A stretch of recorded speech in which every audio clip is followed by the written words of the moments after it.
చూస్ country delight, live better. ఇప్పుడే country delight యాప్ని download చేసుకోండి.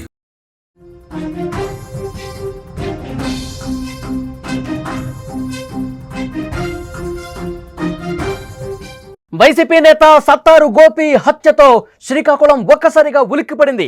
ఎచ్చర్ల మండలం ఫరీదుపేట పరిధిలో ఈ హత్య జరిగింది. పట్టపగలే నడి రోడ్డు మీద ప్రత్యర్థులు చంపేశారు గోపిని. ఎంపీపీ చిరంజీవికి అనుచరుడిగా ఉన్నాడు సత్తారు గోపి. కొన్నేళ్లుగా ఫరీదుపేట గ్రామం సమస్యాత్మక గ్రామంగా ఉంది.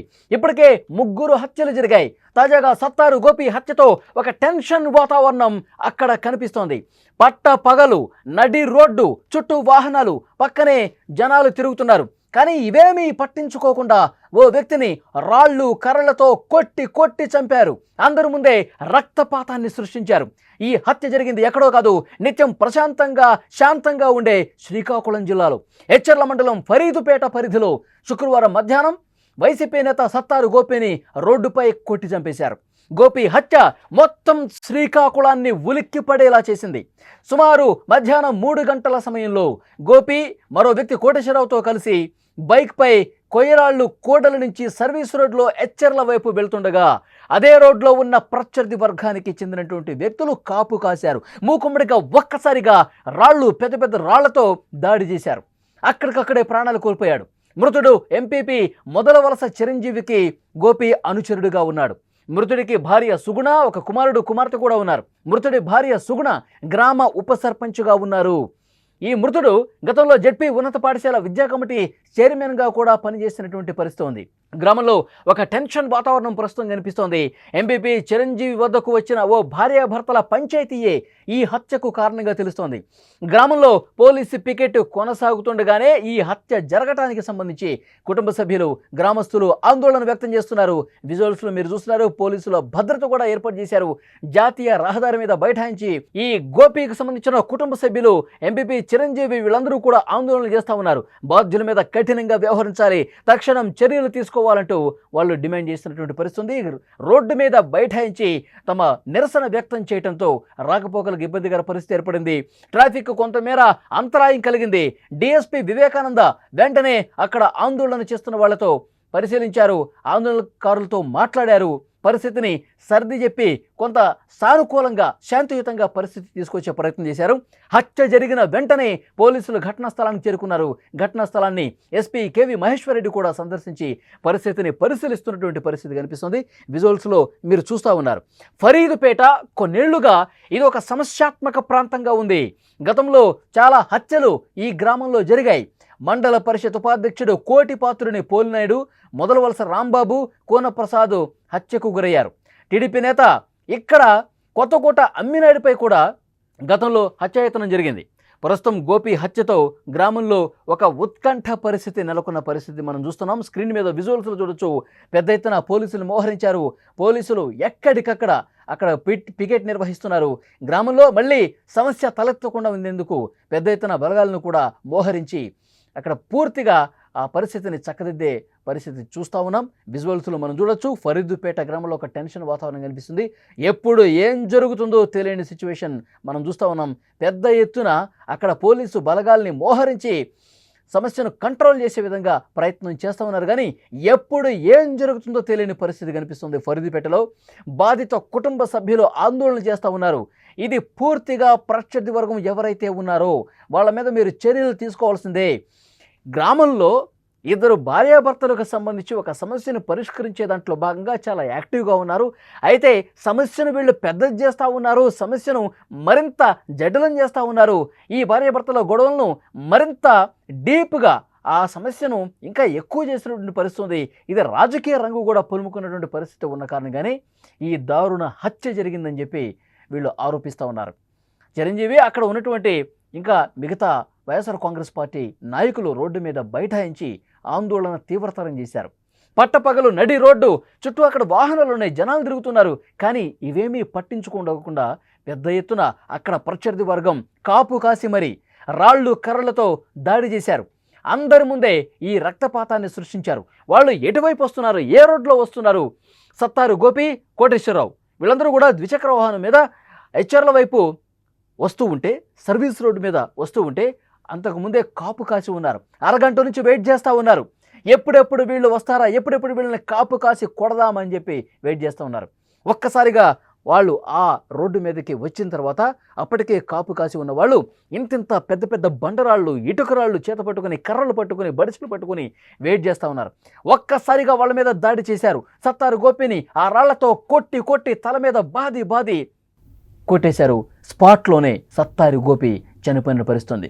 వెంటనే అదే ద్విచక్ర వాహనం మీద ఉన్నటువంటి సత్తారు కోటేశ్వరరావు వెంటనే భయపడి పారిపోయాడు.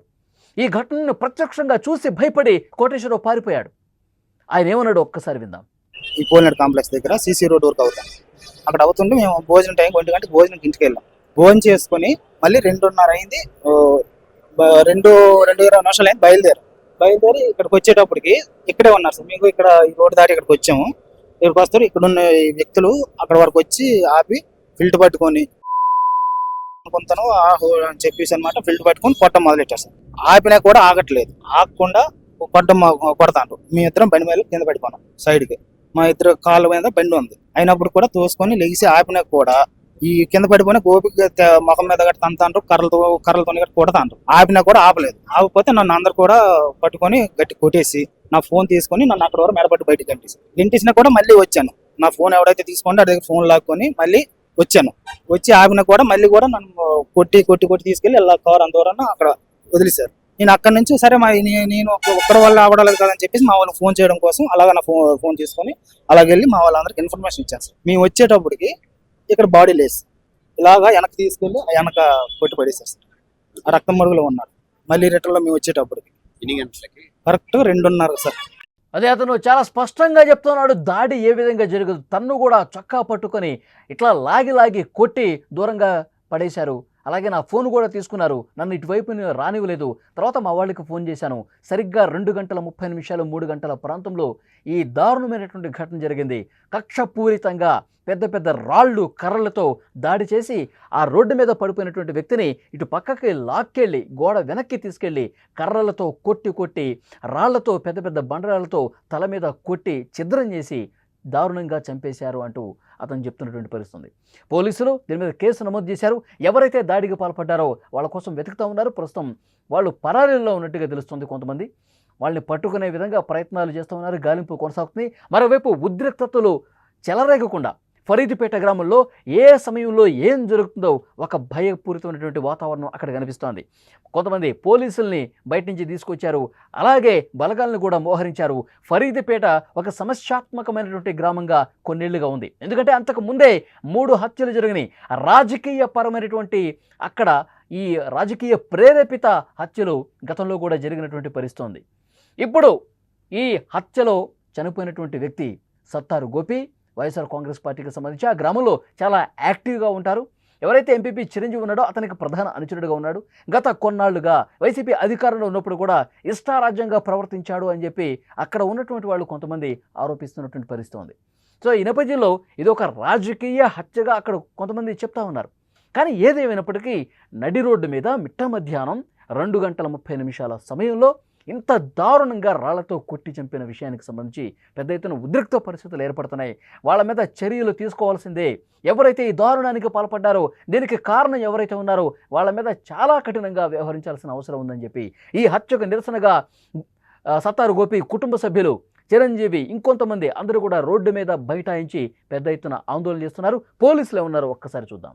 తగుకు మూల కారణం ఏంటంటే ఒక భార్యాభర్తల తగు ఉందండి. ఆ భార్యాభర్తల తగులో ఈ భార్య భర్త కోసం అక్కడ ఉన్నటువంటి గ్రామ పెద్ద ఎంపీపీ దగ్గరికి వెళ్ళారు.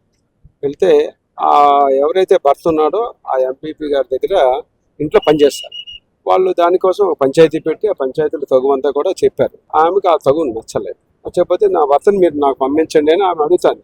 నేను పంపించను, మీరు ఏదైనా ఉంటే చట్టపరంగా చేయండి అని చెప్పడంతో ఆమె అక్కడ గొడవ పడింది వచ్చి పోలీస్ స్టేషన్ కంప్లైంట్ ఇవ్వడం జరిగింది. దాని మీద భర్త మీద అక్కడ జరిగినటువంటి గొడవకి సంబంధించి హెచ్ఎల్ పోలీస్ స్టేషన్లో భార్యాభర్తల తగు అండ్ 509, 506 ఒక కేసు నమోదు చేయడం జరిగిన తర్వాత ఈ రోజు ఆమె చదువుకున్న అమ్మాయి, ఆమె ఎడ్యుకేషన్ సర్టిఫికేట్స్ అన్ని ఇంట్లో ఉండిపోయినాయి, ఆమె బంగారం బట్టలు అన్ని ఇంట్లో ఉండిపోయినాయి. దాని నిమిత్తం ఆమె అడిగితే భర్త అక్కడ సహకరించబోయేటప్పటికి ఆమె ఇంటికి వెళ్ళి ఇంటి తాళాలు బదలగొట్టి ఇంట్లో ఉన్న ఆమె సామాను అన్ని కూడా ఎక్కించుకుని ఇప్పుడు ఈ నేర స్థలానికి ముందుగా ఉన్నటువంటి వాళ్ళ మదర్కి సామాన్లన్నీ తీసుకుని వచ్చింది ఒక బొలెరో వ్యాన్. వచ్చిన ఆ తీసుకొచ్చి ఒక ముగ్గురు వ్యాన్ ఓనరు వాళ్ళందరూ కూడా తీసుకుని వచ్చారు. వచ్చిన తర్వాత అదే టైంలో ఈ డిసీజ్డ్ ఆ ఊర్లో నుంచి కోటి ఇద్దరు కలిసి మోటార్ సైకిల్ మీద ఇక్కడ రావడం, అక్కడ వాళ్ళకి వీళ్ళకి ఒక ఆర్గ్యుమెంట్ అనేది జరగడంతో మీరు అలాగ సామాన్ తీసుకొస్తారు, మీరు ఏంటి అని చెప్పి నేను అడగడము, వాళ్ళు నువ్వు ఇందులో ఎలాగ వస్తావని చెప్పి వాళ్ళు అనుకోవడం. అక్కడ ఆల్టర్కేషన్ లో అతన్ని కొట్టేసిన వెంటనే ఆయనతో పాటు ఉన్న కొంతమంది వెనకాల మోటార్ సైకిల్ లో కూడా కొంతమంది వచ్చారని మాకు తెలిసిన సమాచారం. అది పూర్తిగా విచారణ చేయాలి. అక్కడ వీళ్ళందరూ కలిసి అతన్ని అటాక్ చేయడంతో కర్రలతో దాడి చేసినట్టుగా ఇక్కడ కనిపిస్తుంది నేరస్థలంలో. మేము దాని మీద పూర్తి దర్యాప్తు చేయాలి. ఆ ఇంజురీ అయితే head injury, severe blunt cut అయిపోయిన ఇంజురీ అయితే ఉంది. ఇమీడియట్ గా అతన్ని మనకి ఫిర్యాదుదారు చెప్పిన దాని ప్రకారం ఇతన్ని ఆ మోటార్ సైకిల్ వచ్చిన లాక్కుని ఆ బిల్డింగ్ వెనక్కి తీసుకెళ్లి అక్కడ బ్రూటల్ గా కొట్టడంతో ఆయన చనిపోయాడని చెప్పి వాళ్ళు చెప్పారు.